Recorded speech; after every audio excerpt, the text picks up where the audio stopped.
함께 우리의 입술로 우리의 죄를 하나님 앞에 겸손히 고백하겠습니다.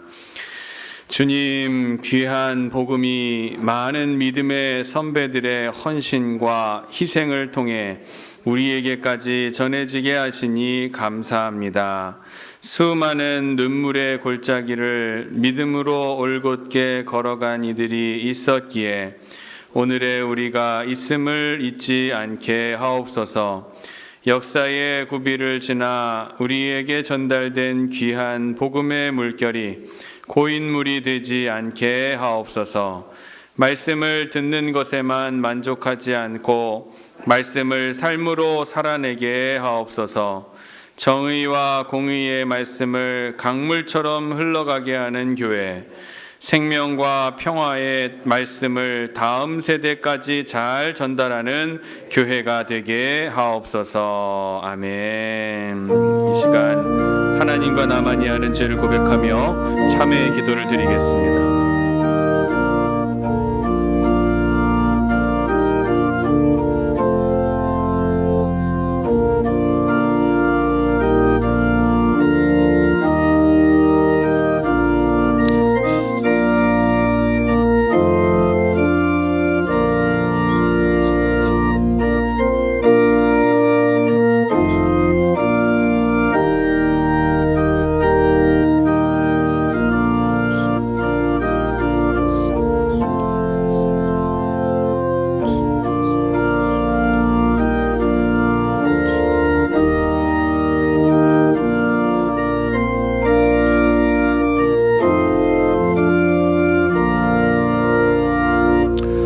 죄의 고백과 더불어 네 가지의 기도의 제목을 가지고 함께 기도하겠습니다. 예배자의 자세를 잃지 않고 예배에 승리할 수 있도록 하나님께서 기뻐하시고 또 이끄시는 교육관 건축이 될 수 있도록 코로나19의 전염병이 빠르게 진정될 수 있도록 우리 가정의 문제와 또 영육 간의 강건함을 위해 함께 합심으로 기도하겠습니다.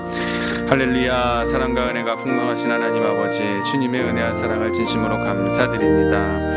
오늘도 우리를 주님의 전으로 불러 모아주시고 이 시간 기억하며 참여할 수 있는 발걸음을 인도하신 하나님 아버지, 진심으로 감사를 드립니다. 우리를 부르시면 하나님의 귀한 은혜가 분명히 있음을 깨닫고 이 시간 예배에 집중하며 하나님께 나아갈 수 있는 복된 예배의 자리가 되게 하여 주시옵소서.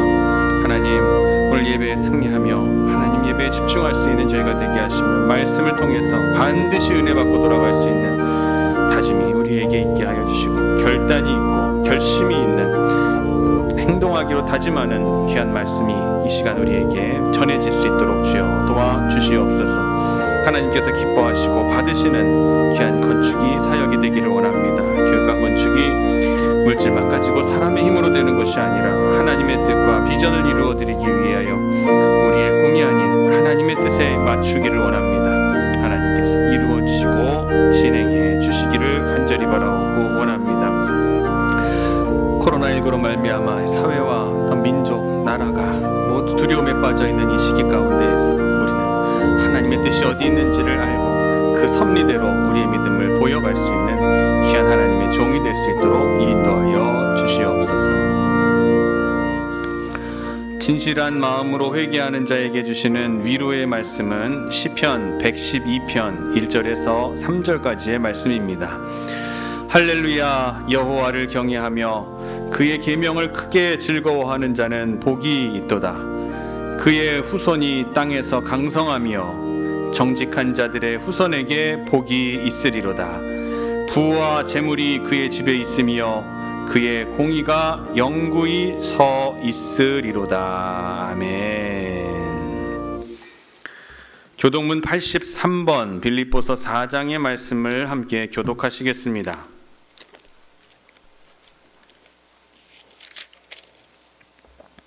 주 안에서 항상 기뻐하라. 내가 다시 말하노니 기뻐하라.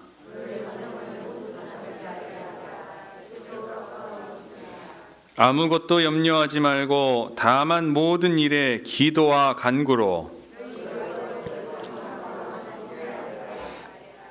그리하면 모든 지각에 뛰어난 하나님의 평강이 끝으로 형제들아, 무엇에든지 참되며 무엇에든지 경건하며 무엇에든지 옳으며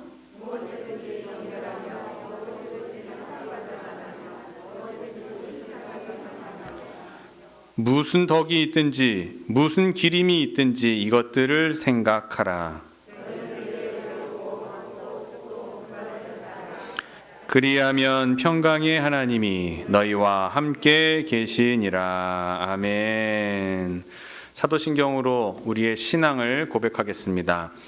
전능하사 천지를 만드신 하나님 아버지를 내가 믿사오며 그 외아들 우리 주 예수 그리스도를 믿사오니 이는 성령으로 잉태하사 동정녀 마리아에게 나시고 본디오 빌라도에게 고난을 받으사 십자가에 못 박혀 죽으시고 장사한 지 사흘 만에 죽은 자 가운데서 다시 살아나시며 하늘에 오르사 전능하신 하나님 우편에 앉아 계시다가 저리로서 산자와 죽은 자를 심판하러 오시리라.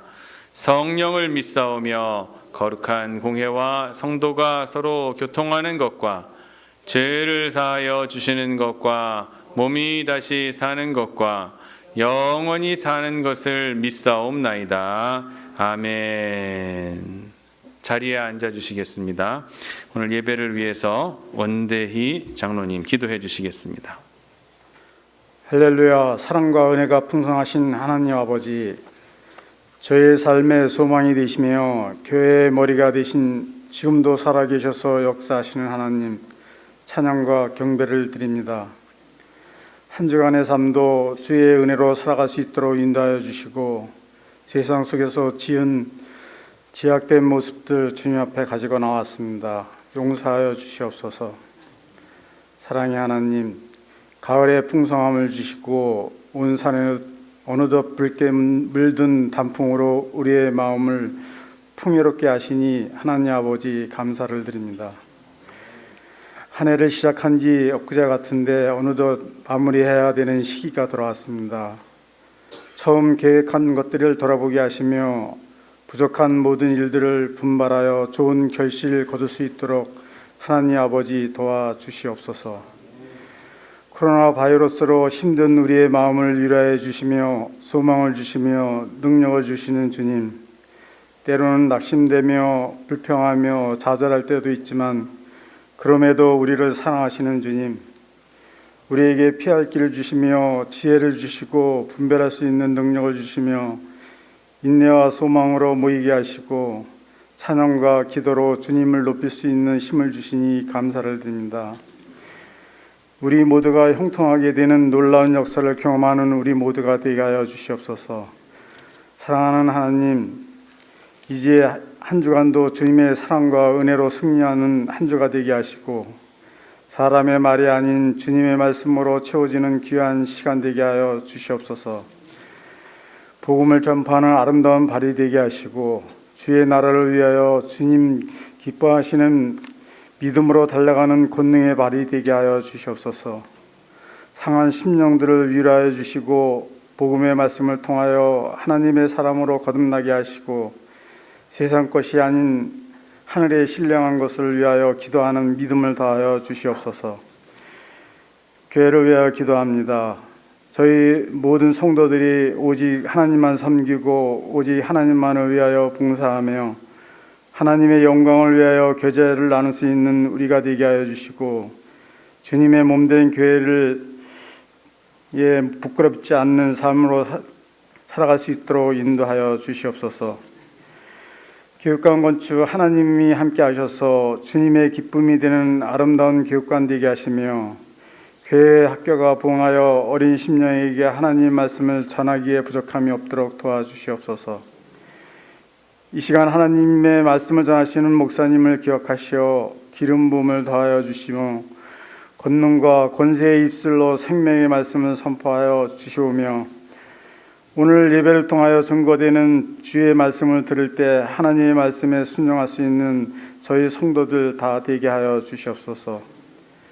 저희가 섬기는 귀한 교회가 날로 부흥하고 하나님의 은혜와 진리가 충만한 교회 되게 하시며 하나님을 사랑하고 이웃을 사랑하여 덕을 끼치는 복된 교회가 되게 하여 주시옵소서. 저희 모두가 예수를 닮아가고자 하며 한 주간도 말씀과 기도 생활로 승리하여 하게 하여 주시옵소서. 교회 학교와 각 기관과 교회를 섬기는 손길들을 기억하여 주시오며 섬기는 손길마다 주님께서 예배하신 축복을 더하여 주시오며 믿는 자의 권세가 넘치게 하여 주시옵소서. 오늘도 귀한 은혜와 영광으로 충만하여 주시기를 간절히 바라옵고 예수 그리스도의 이름으로 간절히 기도드립니다.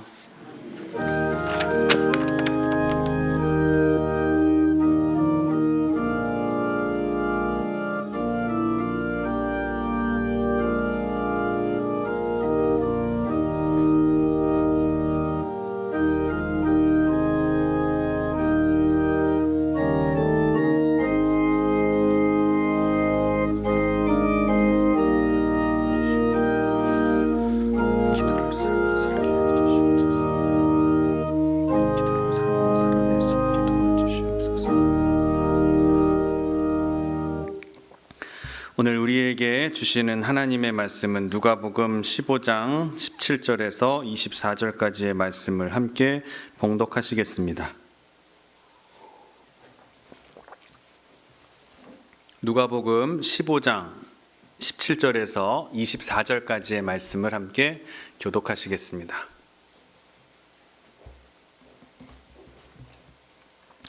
이에 스스로 돌이켜 이르되 내 아버지에게는 양식이 풍족한 품꾼이 얼마나 많은가.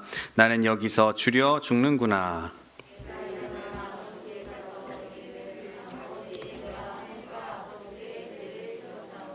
지금부터는 아버지의 아들이라 일컬음을 감당하지 못하겠나이다. 나를 품꾼의 하나로 보소서 하리라 하고.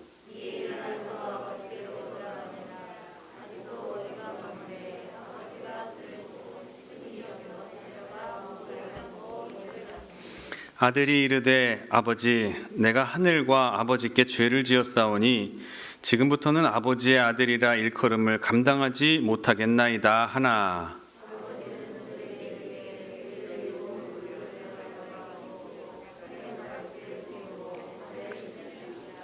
그리고 살찐 송아지를 끌어다가 잡으라. 우리가 먹고 즐기자. 이 내 아들은 죽었다가 다시 살아났으며 내가 잃었다가 다시 얻었노라 하니 그들이 즐거워하더라. 아멘. 오늘 예배에 참석하신 여러분 한 분 한 분을 주님의 이름으로 사랑하고 또 축복합니다. 앞뒤에 계신 분과 인사하시겠습니다. 주님의 이름으로 당신을 사랑합니다. 인사하겠습니다.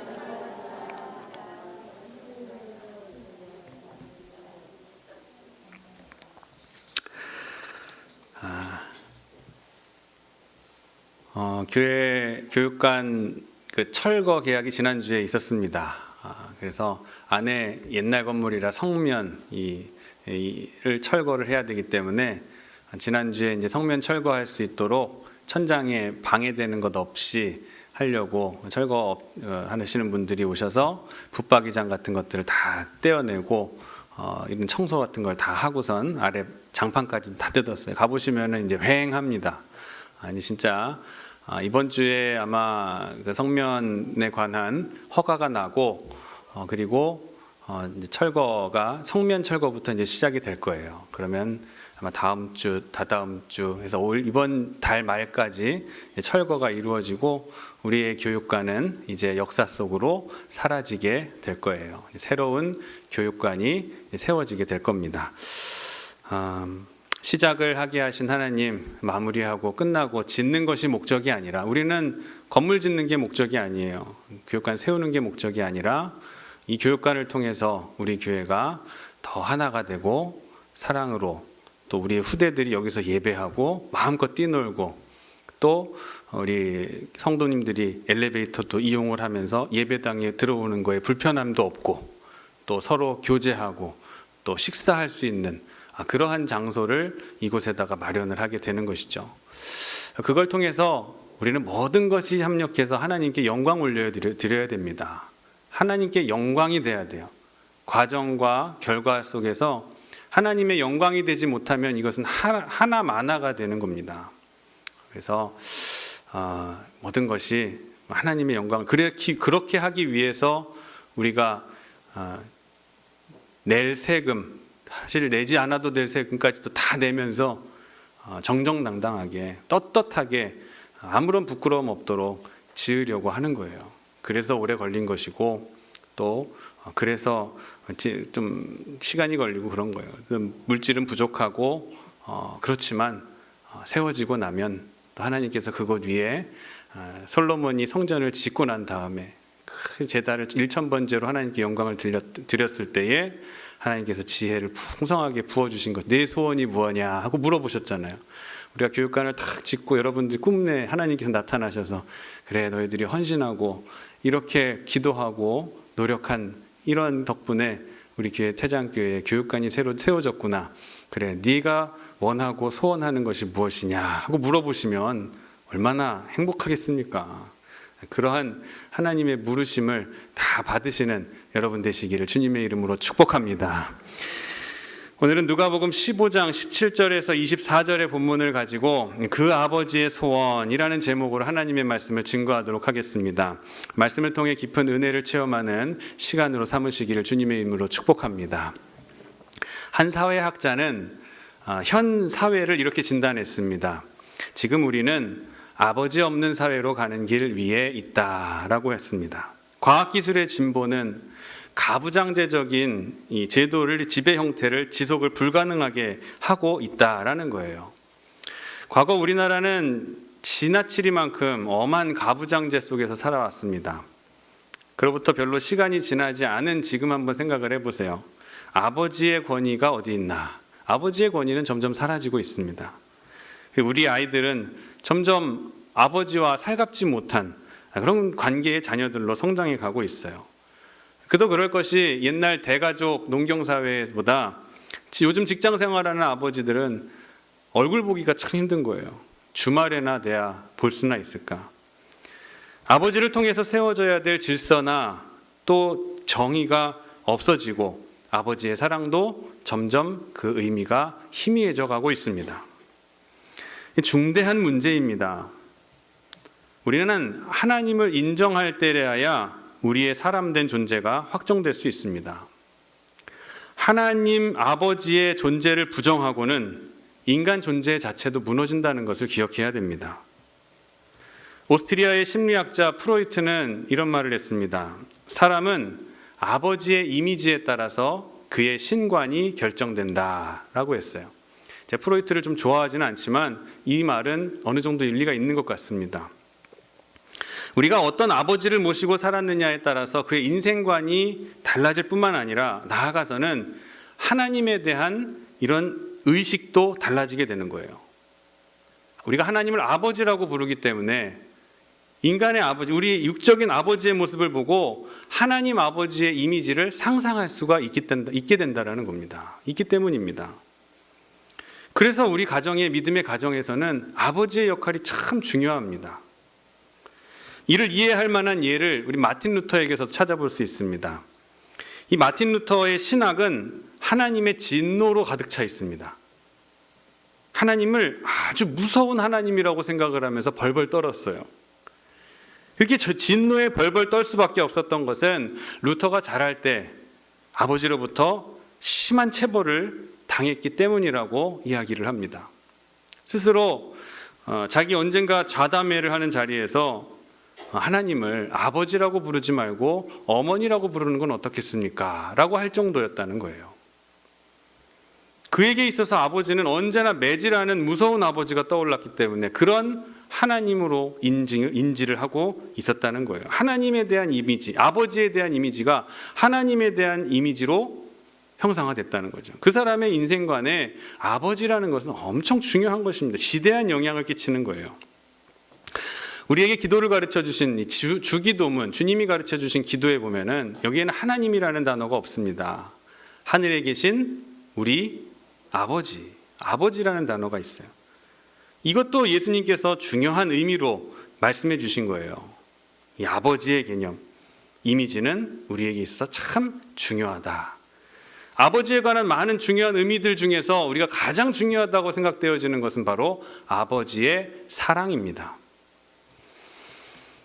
아버지의 사랑은 진노적이면서도 공의적입니다. 공의롭습니다.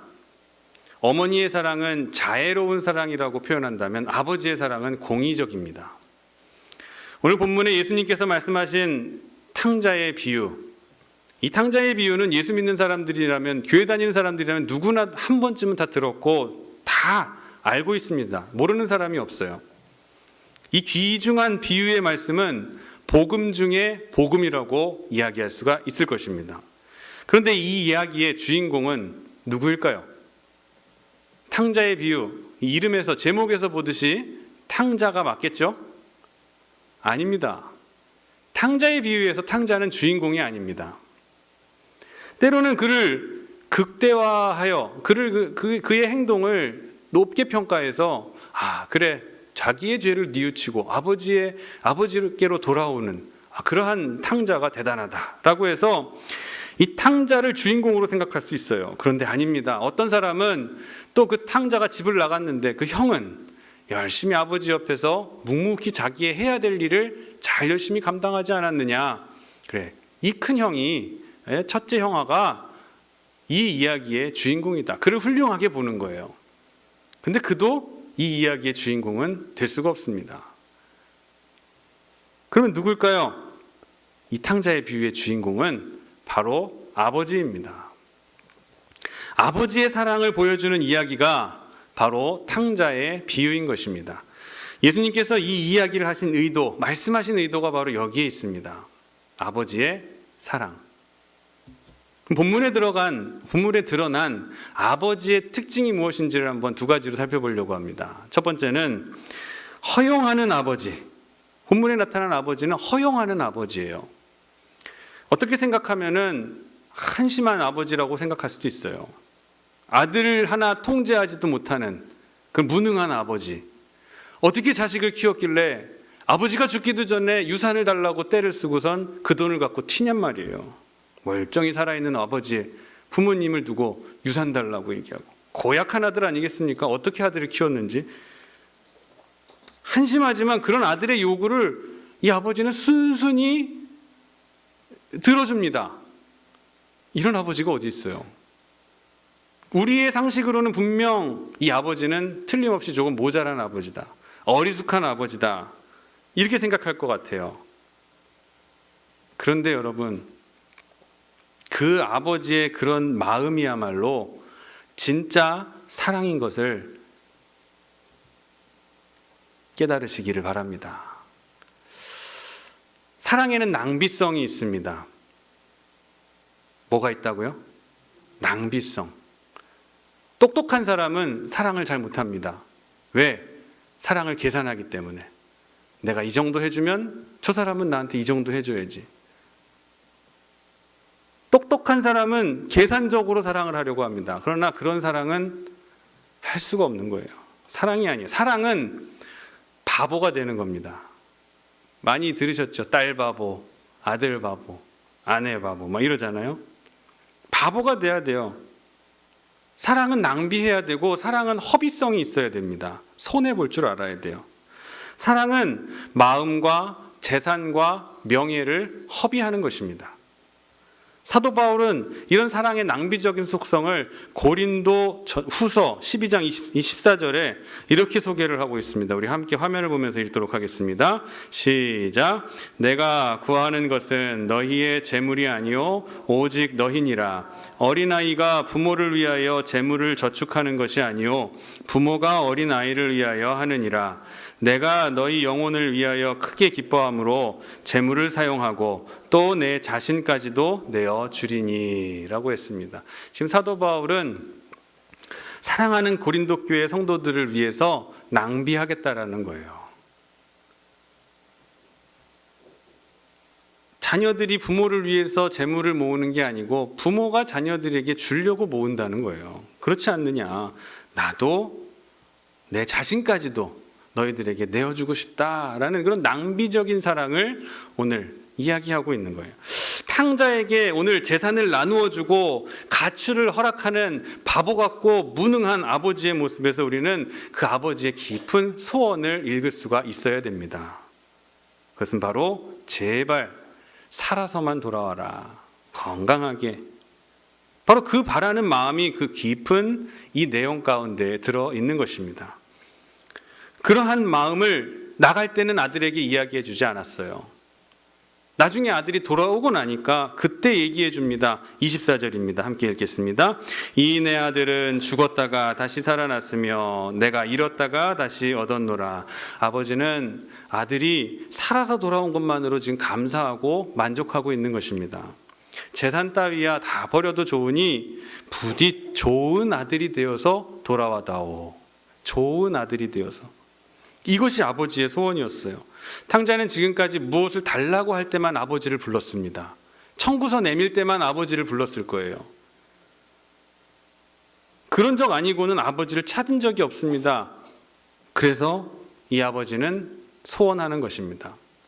내게 준 재물 네가 마음대로 쓰고 다녔어도 좋으니까 부디 올 때는 깨끗한 마음으로 돌아와서 나를 아버지라고 진실되게 좀 불러달라.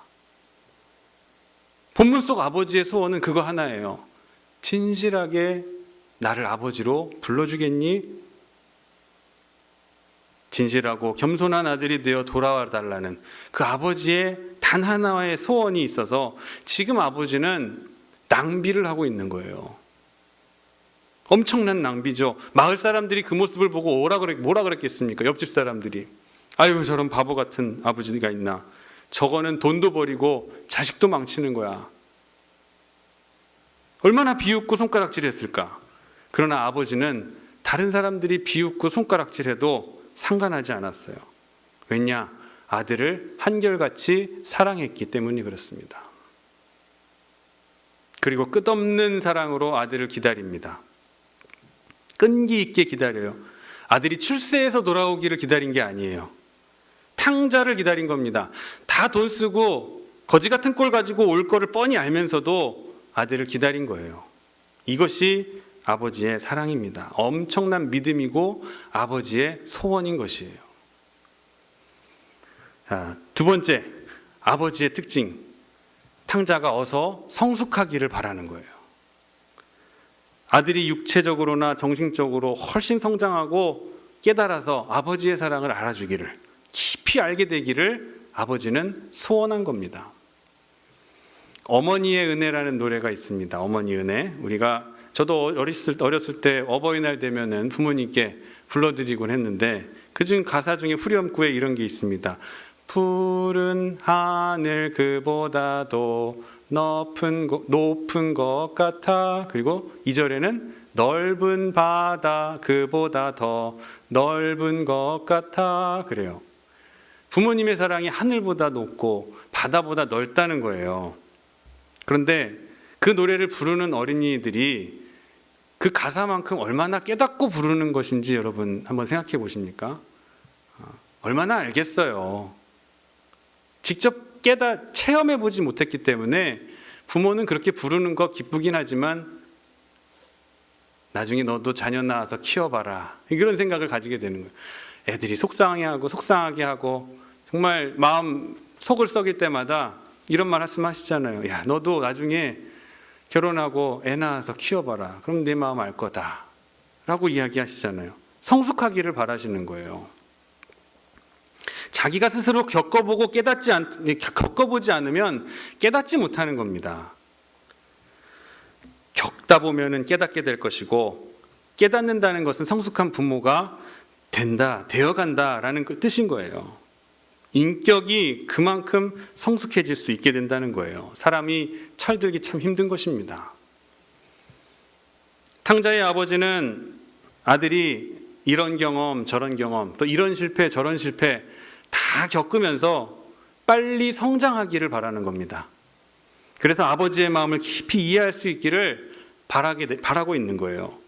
깨닫고 돌아오기를 기다리고 있어요. 근데 그 기다림이 자체가 고통입니다. 기다려야 되는 게 언제가 될지 모르지만 돌아올 때를 기다리면서 기다리는 거예요. 고통이에요. 그리고 어리석다고 손가락질 받을 수도 있는 거예요. 그러나 거기에는 아버지의 간절한 소원이 있고 또 절대로 포기하지 않는 아들을 향한 사랑이 있는 것입니다. 어느 불량 청년이 여러 차례 범죄를 저질러서 감옥에 들락날락거렸습니다. 근데 어느 날도 또다시 범죄해서 이번에는 징역 10년을 선고받고 이제 법정에서 쇠고랑이 채워진 채로 이제 끌려가게 됐어요. 법정을 나서는 그 아들을 보면서 그 어머니가 재판정에 주저앉아서 엉엉 웁니다. 오열을 해요.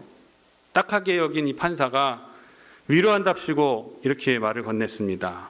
어머니, 그런 몹쓸 자식 이젠 잊으시고 포기하시죠. 그랬더니 울던 어머니가 갑자기 눈물을 닦고 정색하면서 당당하게 얘기합니다. 천만의 말씀입니다. 절대로 저는 단념할 수 없습니다.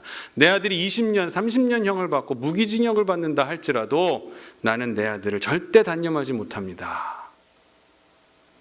아무리 방탕한 자식이라도 자식은 자식인 거예요.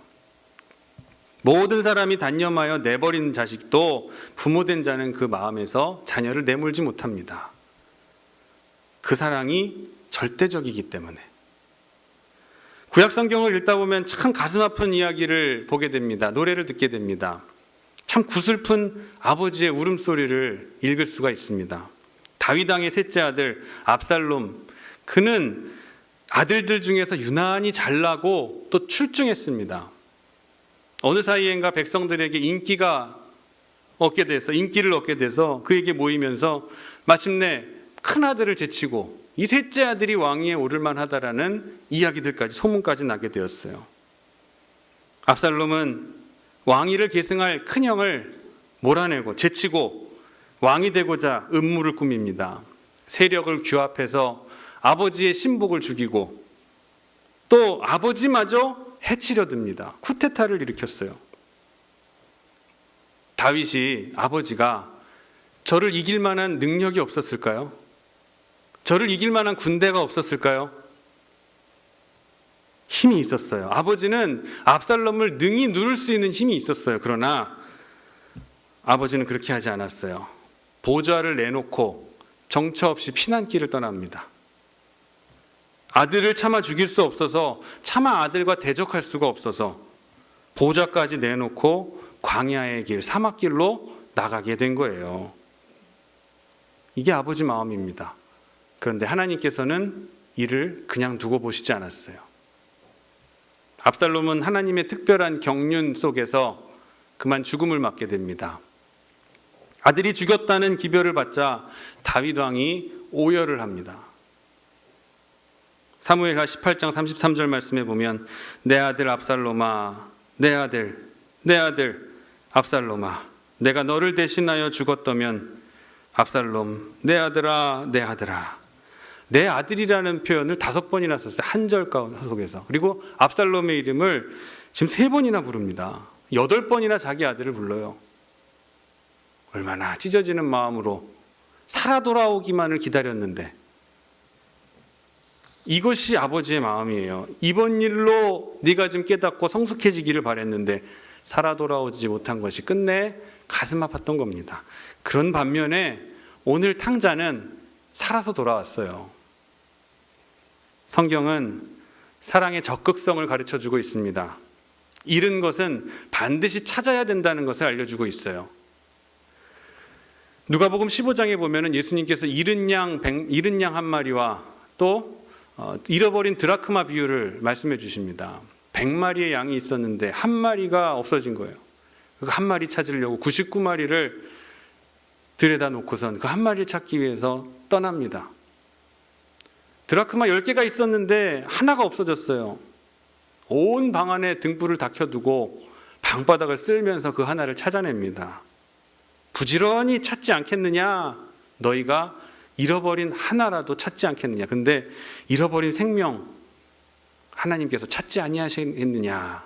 잃어버린 너희들, 잃어버린 이스라엘 백성들 찾지 않으시겠느냐? 말씀하시는 거예요. 이런 마음으로 잃어버린 아들이 살아 돌아오기를 바라시는 분이 바로 우리의 하나님이신 거예요. 오늘 말씀 역시 이 아버지의 적극적인 사랑을 얘기해 주고 있습니다. 아들에 대한 아버지의 적극적인 사랑에 대해서 말합니다. 재물은 잃어버렸다면 다시 노력하고 수고하면 모을 수가 있어요. 찾을 수 있습니다. 그러나 아들은 지금 인격이에요. 인격. 아들은 지금 멀리 도망간 거예요. 왜 아버지가 아들을 찾으려고 노력하지 않았겠습니까? 그런 생각 안 해봤겠어요. 아들이 어느 쪽으로 갔다고 하는데 그 도시 한번 내가 찾으러 가야겠다. 아들에게 찾아가서 얘야 정신 차려라. 네가 있어야 할 곳은 여기가 아니라 우리 집이다. 왜 찾아 나설 생각 안 했겠습니까? 그런데 아들은 인격이에요. 도망간 인격은 찾아간다고 해서 될 일이 아닙니다. 기다림밖에 없는 거예요. 아들이 깨닫고 돌아올 그때만을 기다리는 거예요. 무작정 기다리는 겁니다. 이 아버지의 기다림이 적극성이라는 거예요. 20절을 우리 함께 읽어보겠습니다. 20절입니다. 이에 일어나서 아버지께로 돌아가니라. 아직도 거리가 먼데 아버지가 그를 보고 측은히 여겨 달려가 목을 안고 입을 맞추니. 자, 먼 거리에 있는 아들. 이 아들을 아버지가 먼저 보고 달려와 안고 입을 맞춥니다. 여러 해 동안 이 아버지는 아마 빠짐없이 저렇게 아들을 기다렸을 거예요. 근데 지금 그 아들이 거지가 돼서 돌아왔어요. 거짓골을 하고 왔어요. 알아볼 수도 없는 먼 거리지만 아버지는 아들을 단번에 알아보고선 달려옵니다. 아마 반대해서 봤을 때는 아들의 입장에서 봤을 때는 지금 아버지 맞나 했을 수도 있어요. 그러나 몇 년이 지나고 통통했던 아들이 나가서 말라가지고 삐쩍 마른 몸으로 오고 머리도 풀어헤치고 수염도 더부룩하게 나가지고 옷은 거렁뱅이처럼 하고 저 멀리서 점처럼 보이는 아들을 아버지는 발견하고 저거 내 아들이다. 수년이 지났지만 알아본다는 거예요. 그리고 달려나가서 기쁜 마음으로 영접을 합니다. 이것이 아버지의 마음이에요. 우리나라 청년들 군대 갈 때가 되면 이제 훈련소에 입소를 합니다. 저는 또래보다 군대를 늦게 갔기 때문에 친구들이 입소할 때 훈련소에 많이 이제 배웅차 다녀왔습니다. 어떨 때는 친구의 부모님과 함께 동행할 때가 있었어요. 점심 식사를 하고 머리를 바싹 민 친구를 이제 다녀오겠습니다. 인사하고선 연병장으로 내려갑니다. 정렬을 하고 한 300~400명 되는 그런 똑같이 생긴 청년들이 줄을 맞춰 섭니다. 방금 인사하고 내려갔는데 어디 있는지 못 찾겠는 거예요. 살짝 자리 보려고 이렇게 뒤에 보다가 어딨지? 한참을 찾는데 신기하게도 같이 간 부모님은 어디 있는지 딱 찾아내는 거예요. 어묵이 어디 있어요? 그러면 저기 있잖아, 저기. 엄마는 한 번에 찾는 거예요. 그 300~400명 되고 똑같은 머리에 똑같은 모습을 하고 줄지어 서 있는 그 속에서도 내 아들 어디 있는지는 멀리서도 직감적으로 찾아냅니다. 이게 신비로운 능력 아니겠어요? 본문에도 지금 이미 많은 세월을 지냈는데 지금 거지 모습으로 돌아오는 아들을 지금 대번에 알아보고 그를 찾아가서 달려가서 끌어안고 입을 맞추지 않습니까? 이게 부모님의 사랑인 거예요. 아버지의 사랑은 복귀에 있어서도 적극적입니다. 기다리는 데도 있어서 적극적이었지만 지금 아들을 다시 수용하고 복귀하는 아들로서 다시 받아들이는 데도 적극적이에요. 탕자를 아들로 다시 만드는데 영접하는 데에 불과 시간이 몇 초가 걸리지도 않았어요. 수속도 없어도 돼요. 이게 아들이 맞나 확인 절차도 필요 없습니다. 가지고 나갔던 재산 얼마나 남았는지 확인할 것도 없어요. 아버지와 아들의 관계를 회복하는 것이 이렇게 빠를 수가 없습니다. 물어볼 말도 없어요. 그냥 너는 내 아들이야. 예, 아버지. 이거 말고는 다른 조건이 없는 거예요. 오래전에 남북 이산가족 상봉하는 모습 보신 적 있으시죠? 오랜 실종된 누구더나 아니면 입양된 누구를 찾는 그런 영상. 이 앞에 스토리를 쫙 보여주면 우리는 참 궁금한 게 많잖아요. 왜 잊어버렸을까? 왜 그를 놓쳤을까? 왜 거기서 그가 없어졌을까? 막 여러 가지 궁금한 점이 많은데 정작 만나는 당사자 2명은 물어볼 것도 없어요. 그냥 부둥켜 안아요. 너 맞니? 네, 맞아요. 그래 하면서 우는 거예요. 그냥 서로가 서로를 수용하는데 말이 필요 없는 거예요. 저희는 궁금한 게 많은데 오늘도 너는 내 아들이다. 너는 내 아들이다. 다른 조건이 필요 없는 거예요. 너는 내 딸이야. 네가 나를 아버지라고 불러주는 것만으로 나는 충분하다. 그리고 그 아들을 용서합니다. 여러분 상상을 해보세요. 만약에 이 장면에서 돌아온 아들에게 이런저런 질문을 하거나 또 이러쿵저러쿵 훈계를 했다면 이 장면이 어땠을 거라고 한번 생각이 드시나요? 이놈아, 그러게 내가 집 나가지 말래니까 그 돈 가지고 나가가지고 다 써버리고 이게 뭐냐, 이게 무슨 꼴로 이게 뭐냐. 그래서 얼마나 남겼니? 출세는 했니? 공부는 했니? 자, 가서 뭘 했니? 뭐 캐묻고, 야, 나는 너 나간 다음에 얼마나 마음이 아파가지고 매일 잠도 못 자고 먹지도 못하고 뭐 했대? 만약에 이랬다면 이야기 전개가 어떻게 됐을까? 장난이 심한 아이의 아버지가 있었어요. 이 아이로 인해서 하루도 빠짐없이 이 아버지는 속이 썩어 문드러집니다. 친구와 싸워서 상처를 입히기도 하고 물건을 깨뜨려가지고, 그리고 하루도 사고 치지 않는 날이 없는 거예요. 보다 못한 아버지가 얘야, 말썽 일주일만 안 부리고 조용히만 지내면 내가 너한테 자전거 사줄게. 이 아이가 자전거가 필요했거든요. 예, 어떻게 일주일 동안 어떻게든 용케도 사고 한번 안 치고 잘 지냈어요. 자, 아버지가 자전거를 사줬습니다. 그러면서 얘기하면, 예, 아들아, 이렇게 잘할 수 있는데, 잘할 수 있으면서 왜 그동안 이렇게 못했냐? 왜 이렇게 말썽을 피우는 거야? 앞으로는 이 자전거 사줬으니까 하지 말고 주저리 얘기를 막 이어간 거예요. 그랬더니 아들이 자전거를 내팽개치고 밖으로 도망간 거예요. 말이 이렇게 중요한 겁니다. 오늘 탕자의 아버지가 아들을 맞이하면서 이런저런 말을 여기다 덧붙였다면은 아마 이야기는 달라졌을지도 몰라요. 그냥 아버지는 아들을 무조건 용서한 거예요. 그냥 아무 조건 없이 아들을 용서한 겁니다. 아들이 돌아왔기 때문에 용서한 게 아니에요. 근데 우리가 이거 잘 말씀을 잘 봐야지 은혜가 됩니다. 아들이 돌아온 행위가 있어서 아버지가 용서한 게 아니라 아버지는 이미 아들을 다 용서하고 기다리신 거예요. 아버지의 용서의 시점은 이미 아들이 집을 나갔을 때부터 시작된 겁니다. 아들이 뉘우치고 돌아왔다고 해서 용서한 게 아니라 용서했기 때문에, 이미 다 용서했기 때문에 이젠 더 이상 용서할 것도 없는 거예요. 그리고 아버지는 큰 기쁨으로 잔치를 마련했습니다.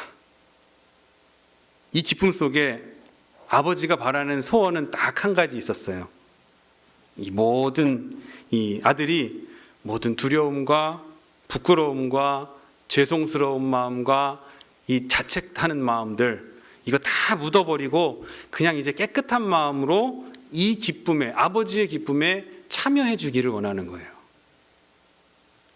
아들이 오기 전에는 본래 이런 생각을 가지고 있었습니다. 우리 19절 말씀 함께 읽겠습니다. 시작. 지금부터는 아버지의 아들이라 일컬음을 감당하지 못하겠나이다. 나를 품꾼의 하나로 보소서 하리라 하고, 이것이 아들의 생각이고 자기 고백이었습니다. 근데 아들이 이 고백도 제대로 못했어요. 아버지가 돌아오자마자 숨 쉴 틈을 안 주는 거예요. 좋은 옷 입혀라, 가락지를 끼워라, 좋은 신발 신겨라, 음식을 준비하고 고기를 잡아라, 짐승을 잡아라, 풍악을 울려라, 잔치를 배설해라. 정신없이 하는 거예요. 아들이 고백할 시간도 없었어요. 아들의 귀가 자체를 이토록 기뻐한 겁니다. 근데 이 아들 보면은 염치가 있습니까, 없습니까? 염치라는 것이 도무지 찾아볼 수가 없어요. 아버지가 어떻게 내주시는 의복을 그냥 입을 수 있고, 주시는 좋은 신발을 신을 수 있고, 가락지를 끼워주시는 대로 반지를 끼울 수가 있으며, 자기 이름으로 베푼 잔치자리에 상석에 어떻게 앉아있을 수가 있다는 거예요. 넙죽넙죽 지금 받아먹고 있잖아요, 지금. 그런데 말입니다. 이것이 바로, 수용하는 것이 바로 믿음입니다. 하나님의 은혜를 있는 그대로 수용하는 것이 바로 믿음이라는 거예요. 은혜는 이렇게 염치 없이 받아들이는 거예요. 그냥 우리를 위해서 주시는 거 내가 받아들이는 게 은혜입니다. 물론 받을 때는 부끄러워요. 왜? 자격이 없기 때문에. 그러나 내가 이렇게 받는 걸 아버지가 좋아하시는데, 내가 이렇게 받은 걸 가지고 기뻐하는 걸 아버지가 좋아하시니까 어찌해요? 아버지의 소원은 지금 아버지의 기쁨을 나와 함께 나누자는 거예요. 아들아, 너 자격 없지만 내가 아빠잖니. 내가 기뻐하면 되는 거야. 너도 기뻐해줘. 그게 아버지의 소원이다. 지금 이러시는 거예요. 죽었다가 다시 살아온 이 한 가지 기쁨에 너도 더불어 참여해라. 아무런 조건이 없습니다.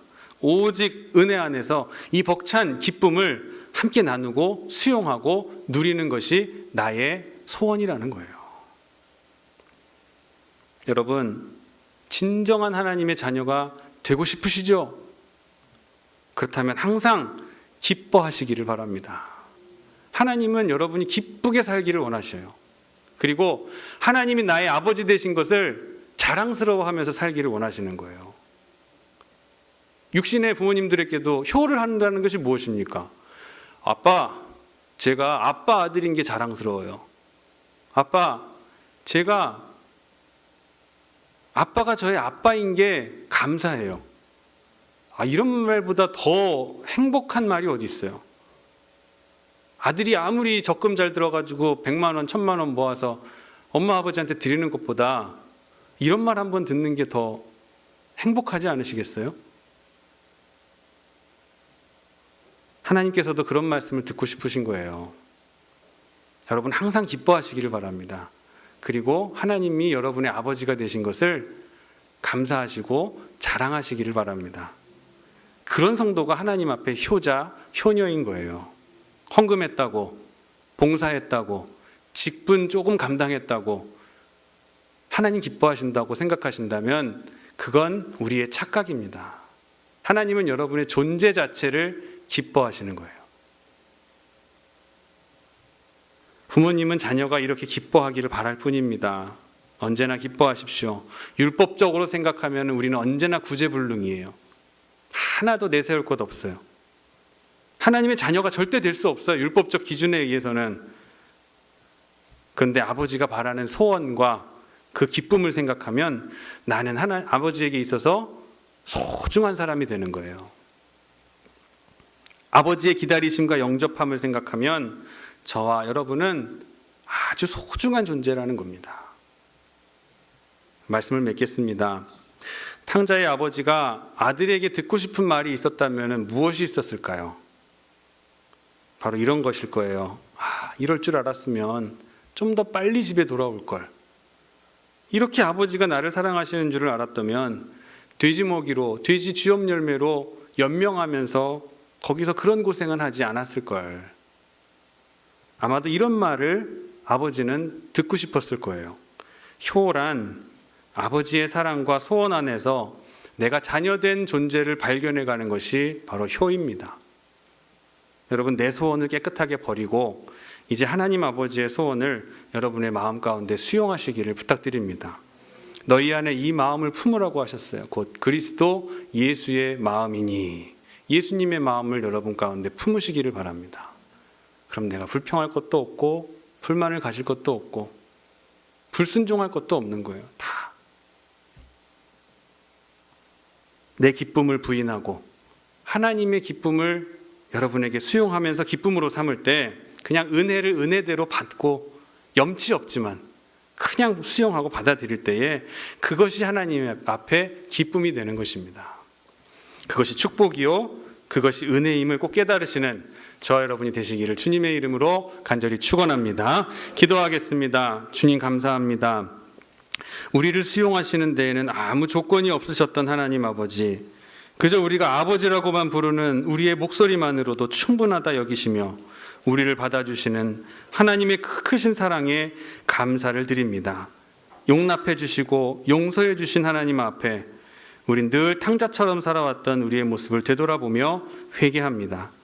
이제는 하나님의 품을 절대 떠나지 않는 아들, 딸들이 되게 하여 주시옵소서. 앞으로는 하나님의 사랑과 소원 안에서 우리가 스스로 자녀된 존재를 발견하며 기뻐하며 살아갈 수 있는 귀한 자녀들 되게 하시고 또한 예수 그리스도의 마음을 품고 살아가는 귀한 하나님의 종들 되도록 인도하여 주시옵소서. 이제는 내 소원 버리겠습니다.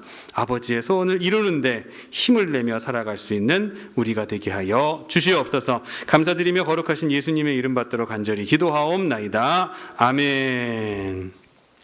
봉헌 찬양 탕자처럼 방황할 때도 우리 옛날 찬양인데 함께 찬양하시면서 준비하신 예물 봉헌하시겠습니다.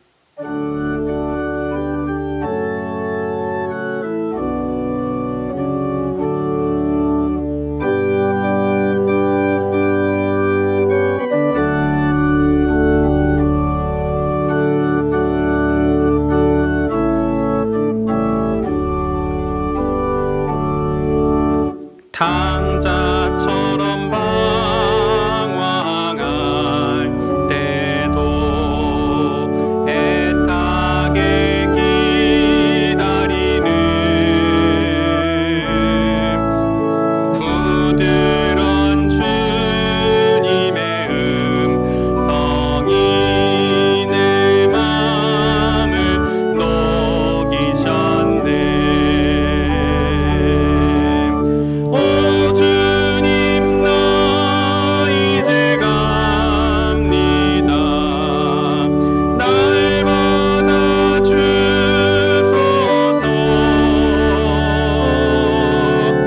이제는 주님만 위하여 이 몸을 바치리다. 불순종한 요나와 같이도 방황하던 나에게 따뜻한 주님의 손길이 내 손을 잡으셨네.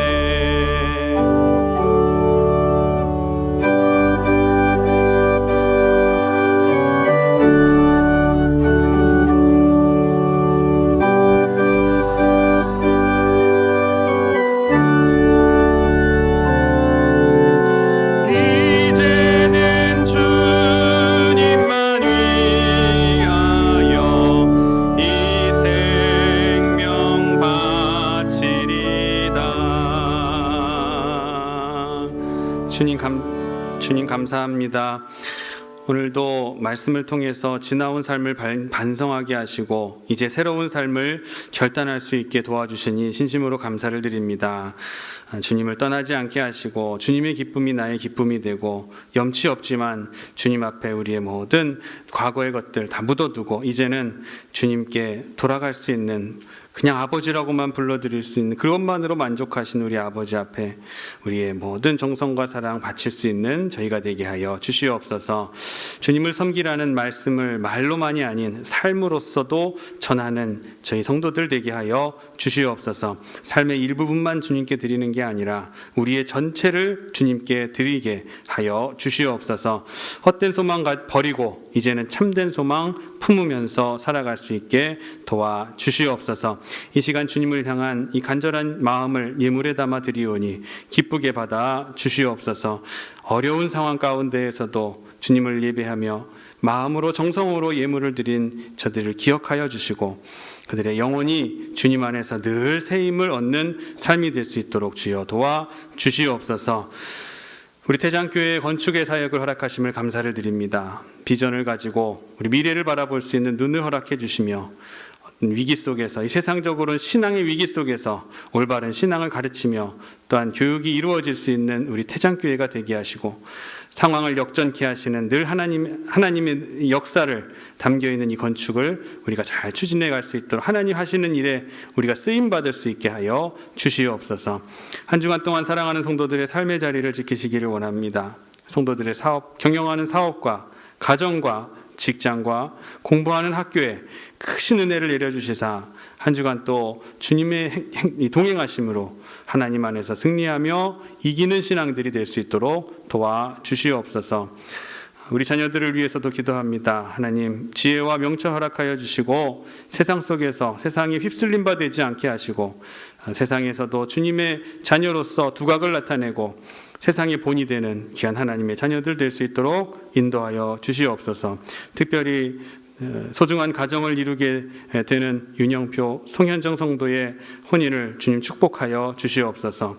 이들의 가정이 교우들에게 본이 되게 하시고 가정에 늘 서로 사랑하며 돕고 양보하는 그런 가정이 되게 하여 주셔서 하나님의 복을 크게 받아 누릴 수 있는 가정으로 세워 주시옵소서. 감사드리며 거룩하신 예수 그리스도의 이름으로 간절히 기도하옵나이다. 아멘. 교회 소식 말씀드리겠습니다. 다음 주일은 추수감사 주일입니다. 2020년 한 해를 하나님께서 은혜로 인도해 주신 인도에 감사하시는 시간 되시기를 바라고요. 예배 후에 지난주에 뽑기, 감사상 차리는 재료를 뽑기를 했는데 아직 못하신 분들은 나가시면서 내려가셔서 뽑으시면 예쁜 감사상을 만드는데 도움이 될 재료들 도움이 될 것입니다. 여러분들이 많이 참여해 주시고요. 꼭 그것만 갖고 오지 않으셔도 돼요. 그거는 물론이고 또 다른 것들도 가지고 오시면은 예쁘게 또 꾸미는데 도움이 되겠죠. 담당은 우리 예배부 데코팀장 강정매 집사님입니다. 전화하셔서 궁금한 거 있으면 물어보셔도 되고요. 금요일 저녁까지만 가져오시면 됩니다. 토요일 날 여기서 데코를 꾸미게 됩니다. 그러니까 금요일 저녁까지 여기 강단 앞이나 아니면 교회 그 문 앞에다가 정문에다가 로비에다가 갖다 주시면 저희가 정리하도록 그렇게 하도록 하겠습니다. 다른 내용들은 주보의 내용들을 참고하시기를 바라고요. 기도대로 우리 11월 21일 토요일 11시 30분에 우리 그 윤영표 송현정 성도님께서 결혼 예식이 있습니다. 결혼 예식이 있습니다. 수원 노보텔 엠버서더 2층 샴페인홀에서 결혼 예식이 있는데 많이 축하해 주시고 새로운 가정을 이루는 가정을 축복해 주시기를 바랍니다. 지금 오셨는데 일어나셔서 인사하시면 우리 박수로 축하해 주도록 하겠습니다. 감사합니다. 네, 앉으시면. 자, 다 같이 자리에서 일어나셔서 찬송가 591장 찬송하시고 축도하심으로 오늘 예배 마치도록 하겠습니다.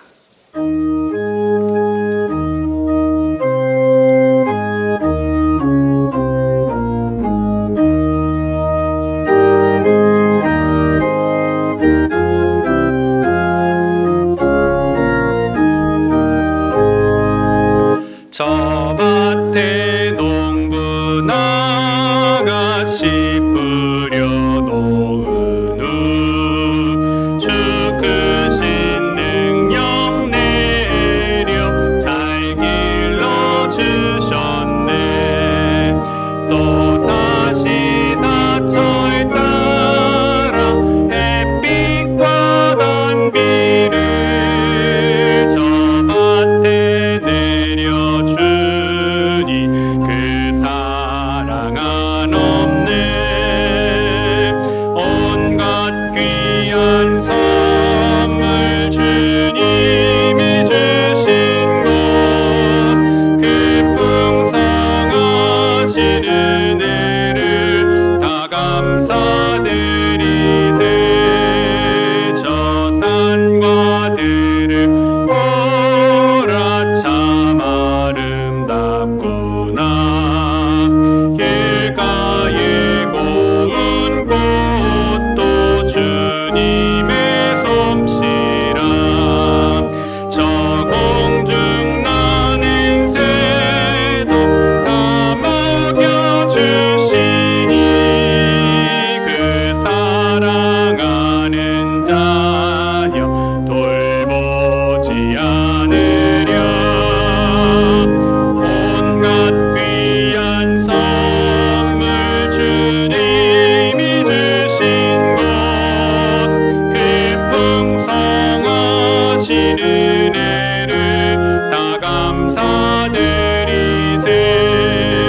씨 뿌려 거둔 곡식 주님의 은혜라. 우리의 몸과 마음 새 힘이 넘치네. 주 은혜 받으느니 참 감사하면서 이 예물들이오니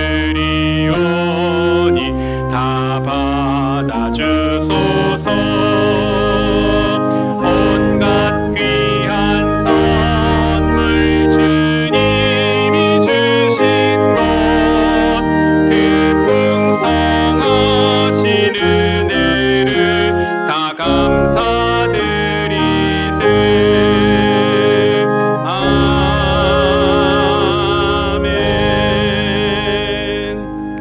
지금은 우리를 죄에서 구원해 주신 우리 구주 예수 그리스도의 은혜와 돌아간 아들이 돌아오기만을 기다리시는 하나님 아버지의 만극하신 사랑하심과 우리로 고난을 넘어 부활의 신앙으로 살아갈 수 있게 도우시는 보혜사 성령님의 감화 감동, 역사 내조 충만 교통 인도하심이 한없는 사랑과 나를 향한 소원을 가지신 하나님 아버지 안에서 내가 자녀된 나의 존재를 발견하고 기쁨으로 살아가기를 그렇게 원하시는 하나님 앞에 이제는 내 소원 다 깨끗하게 내버리고 아버지의 소원을 내 소원으로 삼고 살아가기를 결단하며 돌아가는 사랑하는 성도들의 머리머리 위에와 경영하는 사업과 직장과 진로와 취직과 배우자와 태의 열매와 건강한 출산을 위해서 기도하는 모든 성도들의 가정,